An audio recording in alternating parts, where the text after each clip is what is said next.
Good afternoon friends. इस session में हम चर्चा करने वाले हैं एक टॉपिक पर, वो है लोन से रिलेटेड।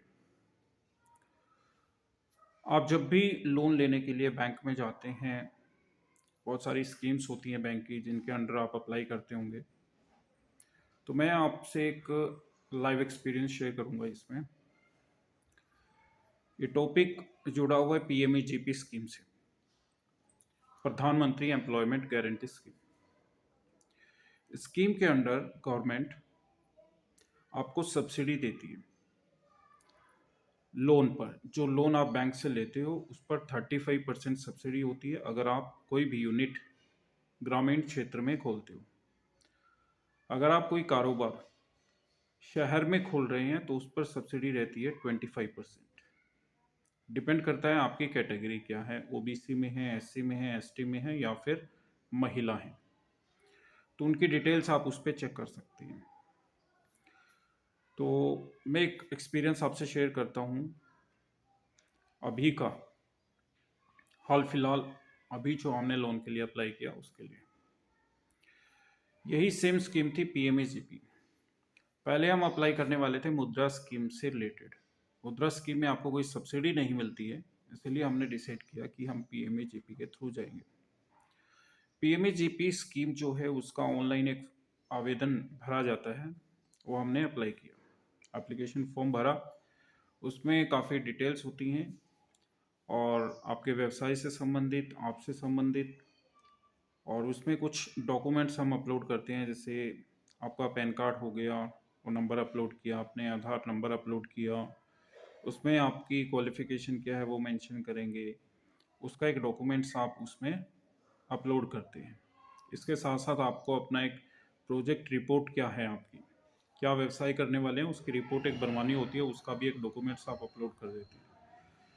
फिर इसके रिलेटेड और जो दस्तावेज़ हैं, जैसे कि मान लो आपका एक एमएसएमई यूनिट है तो उसका एक रजिस्ट्रेशन होता है, वो आप ले सकते हैं ऑनलाइन।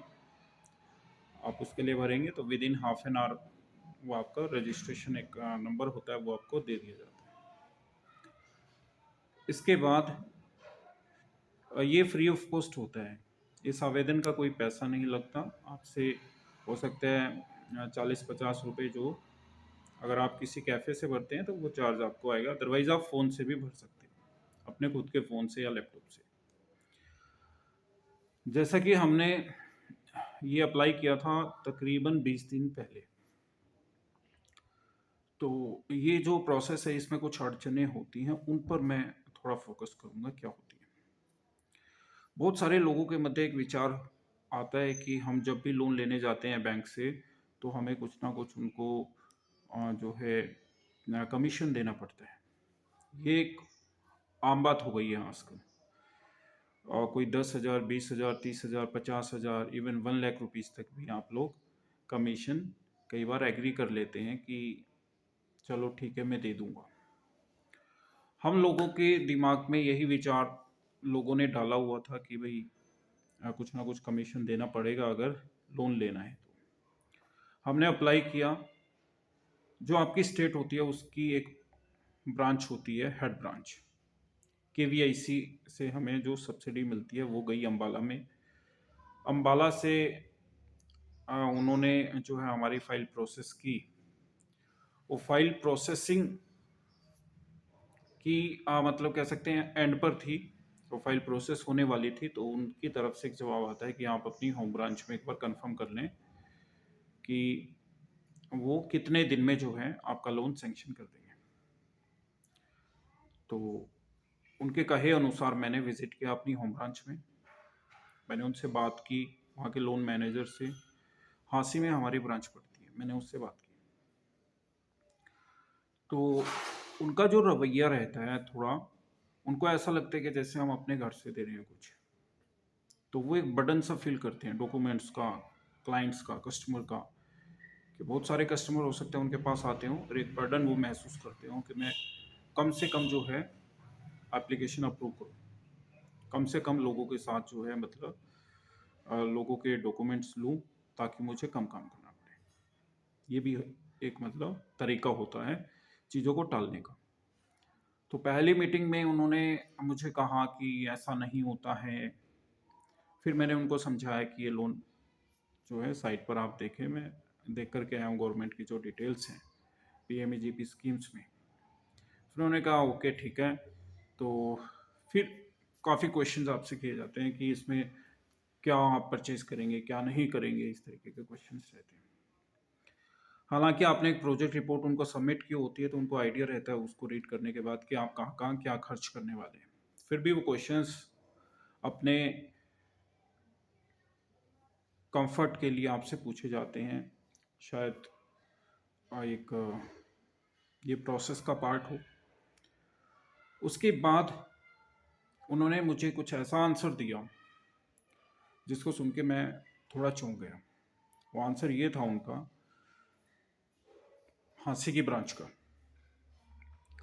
कि हम लोन सैंक्शन करने की जो पावर है वो हमारे पास नहीं है, हम नहीं करते। आप हिसार की ब्रांच में जाओ। उन्होंने एक डावड़ा चौक की ब्रांच बताई, उसमें मैं गया। वहाँ पर जिनसे मिलने के लिए उन्होंने कहा था वो भी वहाँ नहीं थे। पता चला कि वो 14 दिन की छुट्टी पर है।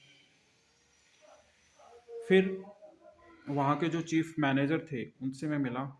उन्होंने मुझे बताया कि कोई बात नहीं, जब आपकी एप्लीकेशन आएगी तो हम लोग देख लेंगे, भले कोई आदमी छुट्टी पर है तो भी काम तो चलता रहेगा।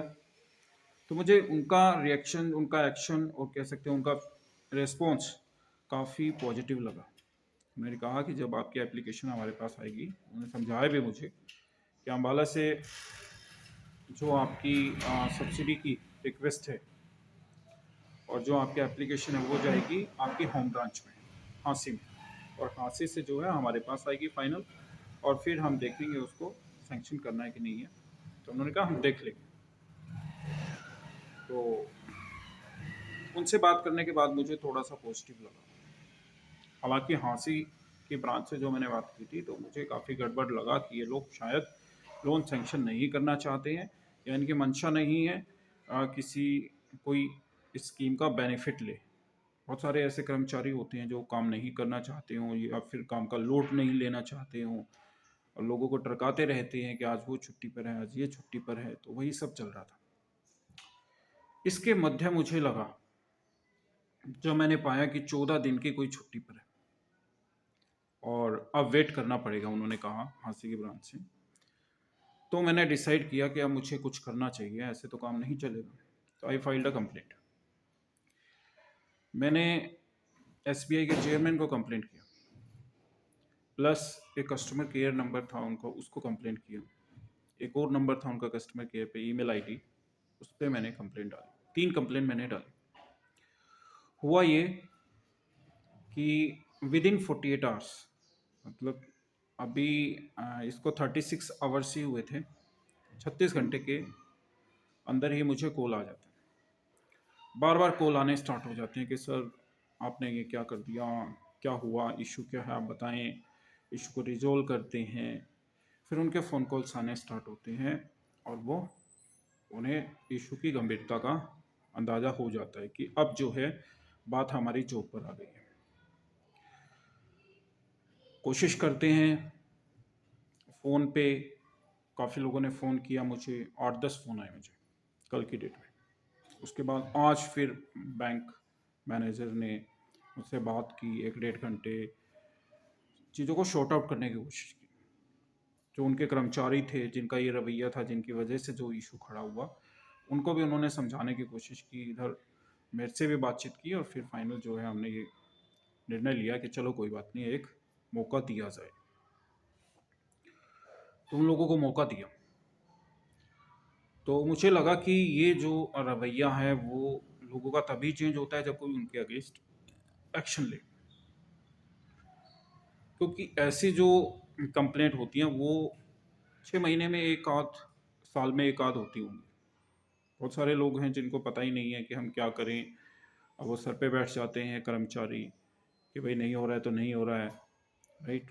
मतलब माई बाप वाले जो रवैया है वो कई बार अपना लेते हैं, वो कस्टमर परेशान होता है। जैसे हम लोगों को भी स्टार्टिंग में दिक्कत हुई, मगर अब लग रहा है कि चीज़ें ऑन द ट्रैक है। उनकी तरफ से भी कहा गया, जिन्होंने ये गलती की थी, कि आप थोड़ा सा जो है हमारे हमारी सिचुएशन को देख करके जो है थोड़ा सा डिसीजन लो, और कि फर्दर एक्शन ना लो, और कोई बात नहीं, हमारी तरफ से जो है उन्होंने अपोलॉजी काइंड ऑफ एक वर्बली सबमिट की कि आगे से ऐसा नहीं होगा, और कई बार हो जाता है ऐसा। तो फाइनल ये सब हुआ। इसके बीच ये 2 घंटे तक हमारी बात चली, तकरीबन 2 घंटे हम लोग आपस में बातें करते रहे, क्योंकि उनके लिए ये इशू बहुत ज़्यादा इम्पोर्टेंट हो गया था। और आप समझ सकते हैं, पहले 5 मिनट से ज़्यादा उनके पास टाइम नहीं होता कस्टमर से बात करने का, और कस्टमर को कुछ ऐसा आंसर पकड़ा देते हैं जिससे कि वो परेशान होता घूमे, इधर कभी उधर कभी कहीं। मगर इस बार ऐसा कुछ नहीं हुआ। अब उनको इशू की गंभीरता का पता चल गया, कस्टमर का पता चल गया कि अब जो है हमें थोड़ा सीरियस होना पड़ेगा। तो ये जो रवैया है बैंकों का, या फिर और डिपार्टमेंट हैं, चाहे वो अदर डिपार्टमेंट्स हैं, उनमें भी आप लोग ऐसी सिचुएशन फेस करते होंगे जिसमें आपको परेशान किया जाता है, हैरेस किया जाता है। आप जो काम टाइमली करना चाहते हैं वो नहीं हो पाता है। जो चीज़ 2 दिन में हो जानी थी, जो काम, वो आपका 2 महीने तक लटका देते हैं। तो आपको कोई स्टेप उठाना आना चाहिए। कोई भी अगर इस तरीके से काम करता है तो आपको स्टेप लेना चाहिए, और उनको रिमाइंड करवाना चाहिए कि उनकी ड्यूटी क्या है, और वो अपने अ, काम को, अपनी ड्यूटी को ड्यूटी समझ करके काम करें, और कस्टमर को परेशान ना करें। तो ये था अभी तक का मेरा एक्सपीरियंस। जो लोन की एप्लीकेशन हमने दी है वो अब देखी जाएगी कि वो KVIC ब्रांच से जो है हाँसी आएगी, हाँसी से फिर जो है हिसार जाएगी, और फिर जो है फाइनल ये सैंक्शन होगा। जो बेनिफिट गवर्नमेंट देना चाहती है कस्टमर को, जो बेनिफिट गवर्नमेंट देना चाहती है, सपोर्ट करना चाहती है लोगों को, एक नया सेटअप खोलने के लिए, कोई नया स्टार्टअप करे, कोई MSME यूनिट आप खोलें, आप कोई बिजनेस करें, तो गवर्नमेंट का सीधा सीधा ये है कि गवर्नमेंट आपको सपोर्ट करना चाहती है, तभी वो सब्सिडी दे रही है आपको 35%। मगर बैंक का जो रवैया है वो कई बार नकारात्मक रहता है, वो इस बीच में एक अड़चन बन जाती है आपके। गवर्नमेंट की जो सुविधा वो आपको या तो नहीं मिल पाएगी, या फिर बहुत लेट होगा, या फिर बहुत परेशानी आपको झेलनी पड़ेगी। तो मेरा सीधा सीधा सा सुझाव है कि डरे नहीं, घबराए नहीं, और अगर कुछ गलत होता है तो उसके अगेंस्ट एक्शन लें। अगर आप एक्शन लेंगे तो डेफिनेटली चीज़ें जो है शूट आउट होंगी, और चीज़ें सरल हो जाएंगी और जल्दी होंगी। मैं सभी कर्मचारियों की बात नहीं कर रहा हूँ, कुछ कर्मचारी अच्छे भी होते होंगे, मगर बैंकों का ज़्यादातर रवैया, बैंकों के कर्मचारियों का इसी तरीके से रहता है। तो मैंने ये अपना एक्सपीरियंस आपसे शेयर किया। फिर भी कोई आपको लोन रिलेटेड अगर कोई शंका है, कोई इशू है, जिसे लगता है कि आप डिस्कस करना चाहते हैं उनसे, तो आप कमेंट सेक्शन में अपना कमेंट शेयर कर सकती हैं। और मैं उम्मीद करता हूँ कि इस वीडियो से आपको जो है, अगर आप तकलीफ़ झेल रहे हैं बैंकिंग सेक्टर में, किसी और सेक्टर में, तो आपकी शॉर्ट आउट होगी। और एक आसान सा ज़रिया, इसके लिए कंप्लेंट ऐसे नहीं कि आप कहीं देने जाएं कंप्लेंट, आपको सिर्फ ईमेल उठाना होता है, अपना जीमेल। अपने जीमेल से आप एक मेल करते हैं पर्टिकुलर कंसर्न डिपार्टमेंट को, कंसर्न डिपार्टमेंट के ऑफिसर्स को, या फिर कंसर्न डिपार्टमेंट की हायर अथॉरिटी को। मैंने इस केस में चूज़ किया SBI चेयरमैन को, ताकि उनके नोटिस में आए, उनके संज्ञान में आए कि चीज़ें ग्राउंड पे क्या हो रही हैं। और यहाँ तक भी शेयर किया, उन्होंने मुझे बताया आज की मीटिंग में कि सर जो आपने एक्शन लिया, उसका फ़र्क पड़ेगा हमारे जो हमारे मार्क्स कुछ उनको मिलते होंगे 1 ईयर में, उनकी परफॉर्मेंस कैसी रही, तो उसमें 10 मार्क्स उनके कम होंगे, क्योंकि उनके अगेंस्ट कंप्लेंट किया है। तो ये उन्होंने जवाब मुझे दिया कि आप की वजह से या आपके इस अ, आपने जो कंप्लेंट की है इससे जो है हमें एक पर्सनल लेवल पर नुकसान भी होगा। होना ही है वो, क्योंकि देखिए आउट ऑफ 100 में से 100 आप उसी को देंगे जो सही से काम कर रहा हो, और जो सही से काम नहीं कर रहा हो कहीं ना कहीं उसके मार्क्स कटने भी चाहिए। और ये उनके लिए भी सही है और कस्टमर के लिए भी सही है। अगर कोई काम नहीं कर रहा है और उसको आप 100 में से 100 मार्क्स मिल जाएंगे और प्रमोशन मिलेंगे तो वो एक और बड़ी पोजीशन पर बैठ जाएगा और फिर आपके कामों को और भी मुश्किल कर देगा। अभी वो छोटी पोजीशन पर हैं, एक मैनेजर हैं ब्रांच के, और अगर वो लेट्स सपोज 10-20 ब्रांच के हेड हो जाते हैं तो फिर वो और मुश्किल पैदा करेंगे। आपको एक्शन लेना चाहिए ऐसे लोगों के अगेंस्ट, और तभी जा कर के कई बार होता है कि हमारे लिए इम्पोर्टेंट हो जाता है, हम एक्शन नहीं लेना चाहते, इस लफड़े में नहीं पड़ना चाहते, मगर ज़रूरी हो जाता है उन लोगों के लिए जिनके समक्ष ऐसी अड़चनें, ऐसी बाधाएं आती हैं।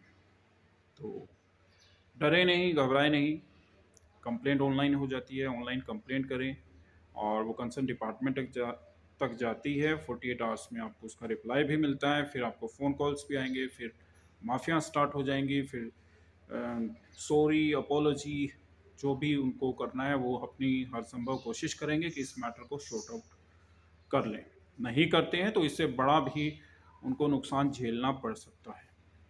अगर आपके साथ कोई मिसबिहेवियर हो बैंक में या कहीं भी, किसी भी गवर्नमेंट डिपार्टमेंट में, या फिर कहीं और दिक्कत आ रही हो, कोई आपसे ब्राइब, घूस मांग रहा हो, कोई कमीशन की डिमांड कर रहा हो, कोई आपकी फाइल्स को डिले कर रहा है अननेसेसरी, कोई आपको रिस्पॉन्स सही से नहीं दे रहा, मिसगाइड कर रहा है, जो काम 2 दिन में होना चाहिए उसके लिए टाल मटोल कर रहा है, कभी कोई छुट्टी पर जाता है, कभी कोई छुट्टी पर चला जाता है, तो इस तरीके से अगर आप फेस कर रहे हैं सिचुएशन तो आपको एक्शन लेना चाहिए। अगर आप एक्शन लेंगे तो और दुनिया के लिए भी ये काम सरल हो जाएगा, क्योंकि जब तक हम किसी को नसीहत नहीं देंगे तब तक वो सही काम करना स्टार्ट नहीं करेगा। मैं उम्मीद करता हूँ इस सेशन से आप जो जो लोग इस तरीके की प्रॉब्लम फेस करते हैं उनको एक अच्छा मैसेज मिलेगा, और वो जो है उनके समक्ष अगर ऐसी अड़चनें आती हैं तो वो कम हो जाएंगे। ठीक है, आप गूगल से भी ये नंबर निकाल सकती हैं, जैसा कि मैंने भी निकाला था एसबीआई चेयरमैन का नंबर।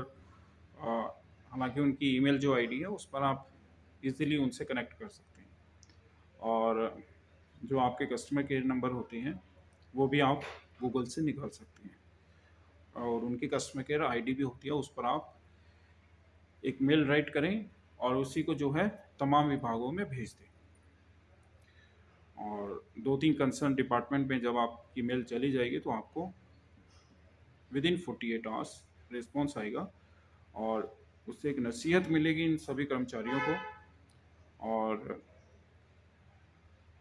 फिर वो अपना काम जो है जो करना चाहिए वही करेंगे। That's all, thank you, wish you all the best.